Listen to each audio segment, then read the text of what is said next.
Hi, everybody. I'm Tim Seelig, the artistic director of the San Francisco Gay Men's Chorus. We are so happy that you are here with us for Behind the Curtain. As you may know, we purchased a beautiful 4-story Art Deco building in the Mission near the Castro, and in January, we launched the National Queer Arts Center. In March, we closed the National Queer Arts Center and the home of the San Francisco Gay Men's Chorus, and now we've all reverted to Zoom. That's our new home. One of the big plans that we had for the building was once a month we were going to bring in an artist and have them sit on the stage and have a Q&A and learn more about them, the things that we wouldn't ordinarily read in their bio. Well, that didn't happen. So lucky for us, there's this thing called the Zoom room, and we are having the most amazing conversations with amazing people, and today is no exception. I'm so happy to have with me this gorgeous, gorgeous woman, artiste of the highest degree, Lisa Vroman. She's not going to talk yet. She's going to talk in a minute. I just want to give you the slightest overview of worldwide concert artist, opera singer, Broadway singer, has sung with symphony orchestras all over the world, including ours here in San Francisco. And I'll ask her to tell a little bit more about what she's done with the San Francisco Symphony Orchestra here. First time I heard her was live at the Davies Symphony Hall with the orchestra. An amazing artist, but better than that, an amazing, amazing person. So welcome to Behind the Curtain, Lisa. We're so happy to have you. I'm thrilled. You're near and dear to my heart, always. Thank you. Okay, let's start off. What are you doing in the time of COVID? Trying to stay buoyant, as we all are. Just trying to wrap your head around that we still have a life and we still have to move forward. We still have to take care of our families and each other and our homes. I mean, as it was happening, as it started in March, I just finished I was in my second semester of teaching on the voice faculty at AMDA in LA. There's a campus in New York, but it's a performing arts BFA program, all actor, singer, dancer kids. And I was absolutely loving it, but it was crazy around my travel concert schedule. I was exhausted. I mean, I thought maybe it's time to pick one or the other to do, right. But March, everything goes down, but that was still there. So now we're in the summer semester. So I think for focus and for just inspiration, I have that, and I'm teaching in the summer semester. So we're in the middle of that. So you're teaching via Zoom. Via Zoom. And you're teaching one-on-one musical theater folks. It's musical theater kids. They're 18 to 21, and they're just excellent human beings. We cover every pronoun, color, shape, size, whatever. And it's ethnic background. It's just an amazing group of kids, and they're just giving me so much incredible life and self-worth that goes to the basement the minute an artist is not working. We think we're done. This is so much more information than probably anybody but you and I really want to know. But so you as the teacher are sitting there just as you are now, and I'm the student sitting here on Zoom, mm-hmm. and you warm them up as you would in any vocal studio, mm-hmm. all that stuff. And then what do you do? They're just singing repertoire for you, or how's that work? Well, it's a quarter therapy, that one-on-one with these kids that are also isolated at home. And sometimes don't have a space. I have one child that has to, not a child, she's 18. She's singing in the inside of a walk-in closet right now. It's the only space in the house she has to herself. Right. I think it's so important for them to have this and to focus on it for the industry that's after. So that's kind of what we're doing. But AMDA has a great program where the accompanists all, LA plunks. They plunk all of the accompaniments for whatever they're assigned with their musical theater classes, and whatever I give them, they'll just get them a track. Right, great. After they coach, and they play it on their end, and so that it's pretty good. Okay. First trip to San Francisco. First trip. I think it probably was when I was hired to do Phantom. When I first got there, I had toured Les Mis around the country, but I didn't do the San Francisco company of that. I had been to Napa Valley before, but never San Francisco. So when I moved there, lock, stock, and barrel from New York, it was to do the show in our rented brass and glass apartment, looking for that, what turned out to be this amazing Edwardian flat with lead and glass cabinets that I miss today. Right.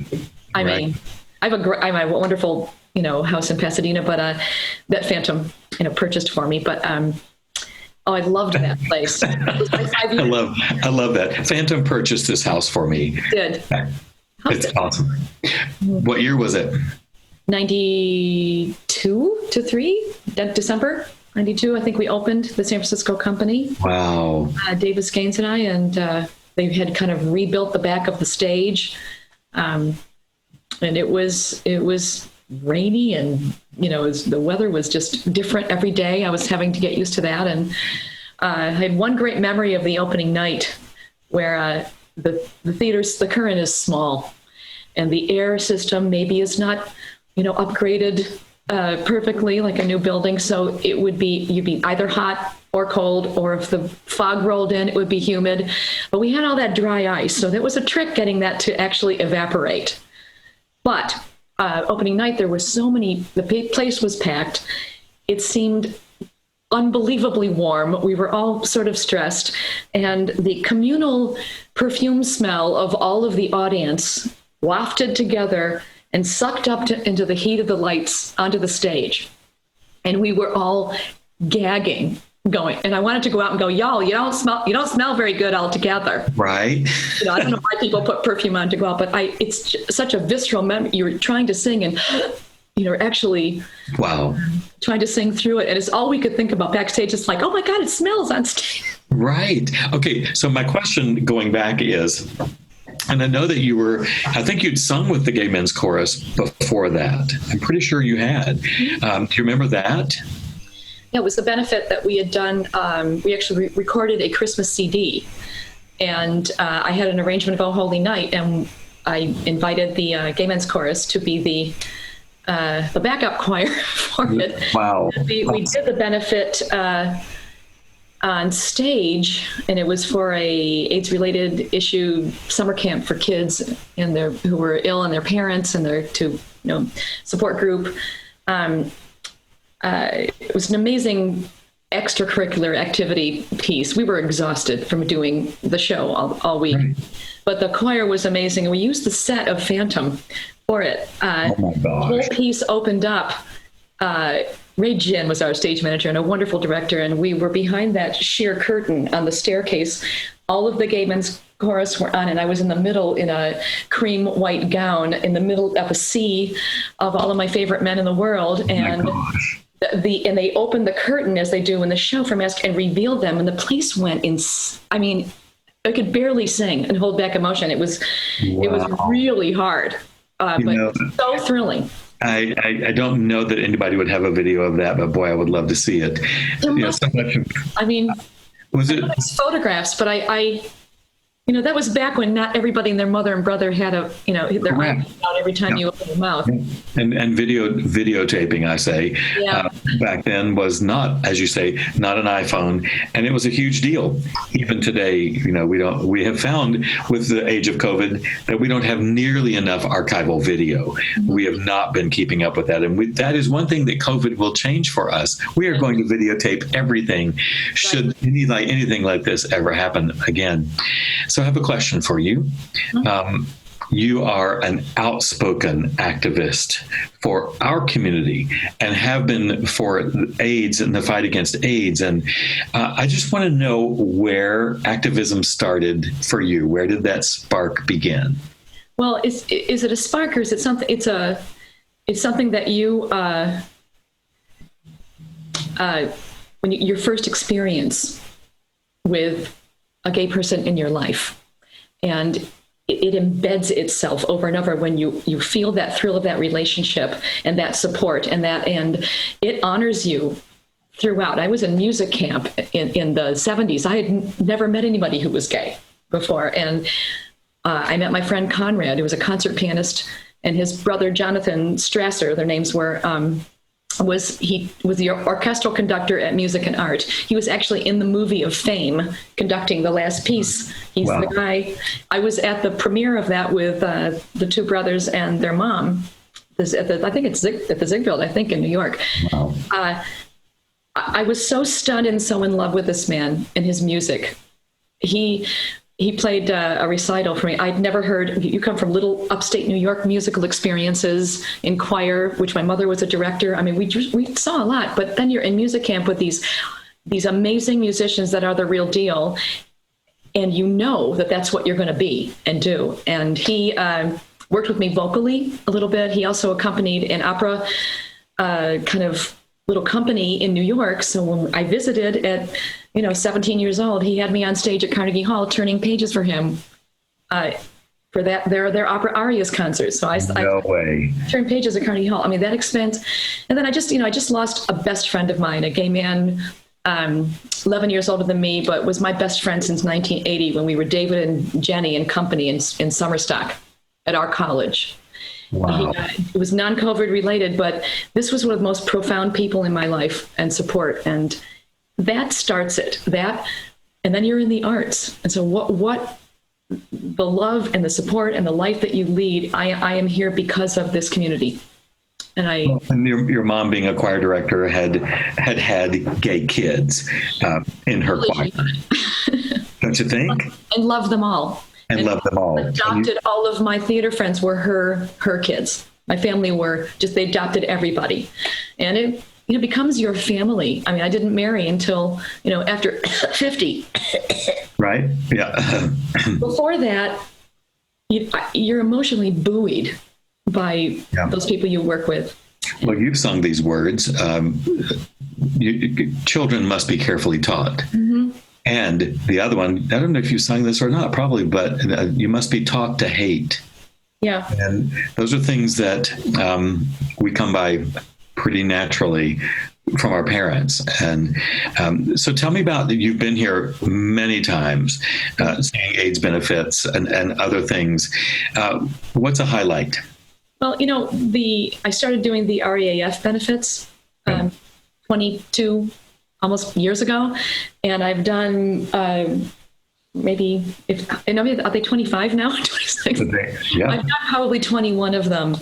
Those events were always unbelievably meaningful. A, it was a night off of singing a different song than you're singing every night on stage. Right. And B, you're backstage with this unbelievably amazing group of activists and people that are there for support. And it's exhilarating to be part of it. And I was just so proud of it. I'm still in. Yes, I think I saw you sing a mashup at one of those. Oh.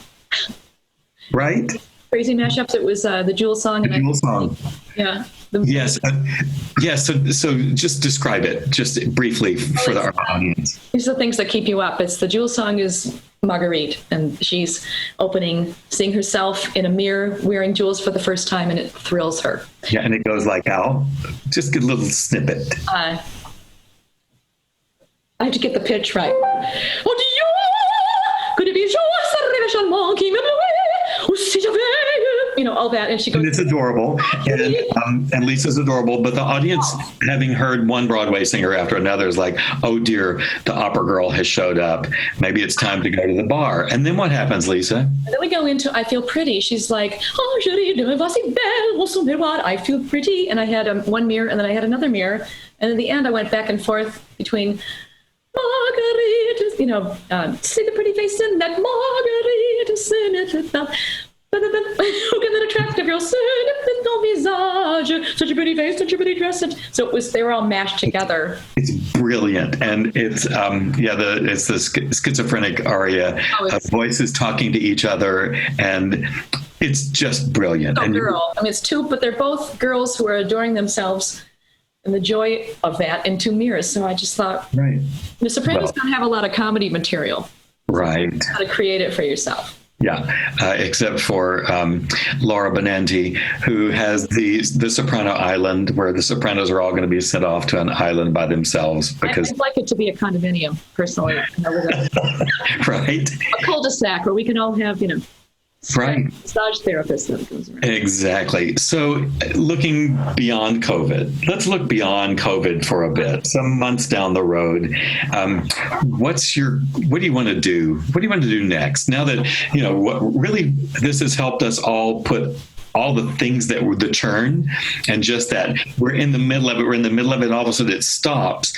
And then we get to kind of pick what we want to do. The busy points no longer matter. So what do you want to do? Well, I people have said to me, "Oh, are you edgy? Do you miss the travel?" And I miss singing. I mean, I've recorded some live events for donor things, and that's felt wonderful to do. But I've loved being home. I've loved my husband and I get along. We like each other's company. We have this big, adorable dog. We love to cook. And I don't have to travel or wear heels. Yeah. Barefoot right now. I mean, right. The relief of that, and everybody's on the same level. So I'm teaching. I knew that I loved it last September. It was kind of that test. I've known this was going to be the next chapter for a long time. I'm back doing my study. I am working with a couple of different people, back getting the languages up to snuff, talking about musical theater pedagogy. I love these kids, these theater kids. Yeah. And, they're theater kids. They are every pronoun, they're every type, ethnicity, sexual identity, I mean, everything. And they are just the most excellent group of human beings. And I feel like those are my people. We were caught off guard in March, so it was scrambling. Now they're ready for the digging into the study. And I'm feeling like responsible to be inspiring to them. I mean, it's helping me too, but they have to have an industry that comes back with a fury because their desire is still there. Yeah, well, and it will come back. When I actually had a board member in the middle of it a few months ago say, will anybody come back? I mean, will the choir be just gone? And I was like, oh my gosh, when we can announce that we can come back. Oh, wow. Everybody's coming back, and they're going to bring along their brother and their cousin because everybody will want to do this. Yeah. Don't you think we're like the second responders? I mean, it's the arts. Correct. I did an event the other day. It was a corporate event. It's a big banking, countrywide, one particular bank, which I won't mention, but the CEO was there, and they said, and I was there as their philanthropy is dealing with this particular symphony for all their outreach and education, donating. And I thanked them for that. I said, because as the conductor just said, I'm a product of music education. I feel like we're the first responders. I thank you for all your investment in that, because right now, what's buoying you and your families up are movies, theater, TV, music, symphony, everything that you can get virtually. Every one of those people that were involved with every level of that are out of work. So you have to think about that. Yeah, absolutely. I want to say that those kids, all those kids, are so lucky to have you. I know what it's like to be in a room with you and the magic that you make, and you are so electric. I've been in hours and hours of rehearsals with you and seen you in performance, which, by the way, Lisa starred in Andrew Lippa's Unbreakable with us. We didn't bother to mention that.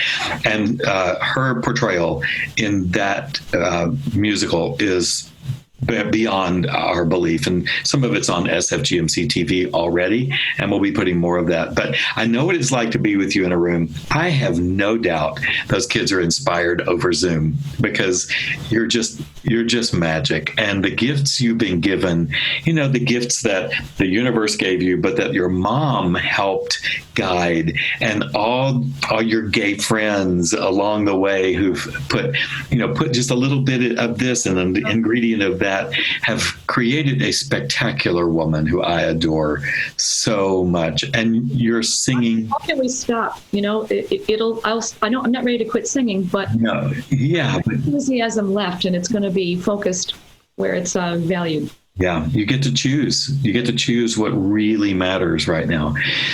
So I want to thank you. I want to thank you for the interview. I want to thank you for taking a shower and wearing underwear, which we're not going to tell anybody. You smell great. Some of the best Zoom after your opening night of Phantom, when now you get to smell whatever you want to smell. It's all yours. You don't have to smell that audience. That must have been bad. I just can't believe the San Francisco audience is going to be forever remembered for their eau de parfum. Yeah, eau de parfum. Oh, my goodness gracious. Lisa, thank you for sharing this afternoon. Appreciate it. Thank you. We're going to have so much fun. And just having you on Behind the Curtain is a huge thrill. Well, I miss everybody terribly, and it was a pleasure and honor to be here with you. Thank you. We will see you soon. Bye. Bye.